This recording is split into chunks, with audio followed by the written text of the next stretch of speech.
Bir jawan oglan näçe ýyllap Allah Taala bendigi etipdir. Gowa adammışdy. Ýüzüňde nurani bolup namazy bilen edebi bilen gezip beren. Oham dostuny bir gyza bir hileýe allanyp bu kulli ibadatdan galypdyr. Näçe ýyllap gaýtadan. Olar meselen 15-20 ýyl ibadat etipdir. Soňram 15-20 ýyl ýene Hudaýdan daş bolup tamam haramyň içinde gezipdir. Oham soňram bir şejerek bir mübarek meclis ya bir qawdos ya Qur'an ya bir zat sebep bolupdyr. Ah men nädir kesbenip gaýta öwürlüpdir.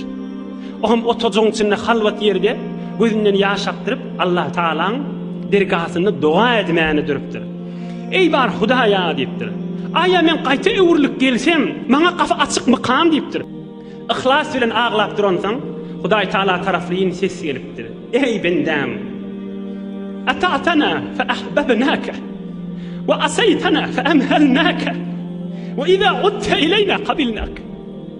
Ey bendem diýipdir. Näçe ýyllap Allah Taalaň gaçsyna ibadatdadyň diýipdir. Seni öz dostum hesap edýärdim diýipdir. Gafimden gittin diýipdir. Kan haram işler ettin. Seni düşmanım hesap etmedim diýipdir. Sana häzir wagt berdim ýene de diýipdir. Emme bu gürrüňlerden kan adam ýanky oýun tutmalar diýenim. Ha Hudaýyň gapsy açyk. Men 20 ýaşda, 50 ýaşda haja giderin. Men 50 ýaşda näme ederin? Oglum örsem näme ederin? Arada gelse dogrulan o gürrüňler bu gürrüňler maskara tutunmakdyr we Hudaýy oýnamakdyr. O jere diýen adama towada nesip etýän nädir?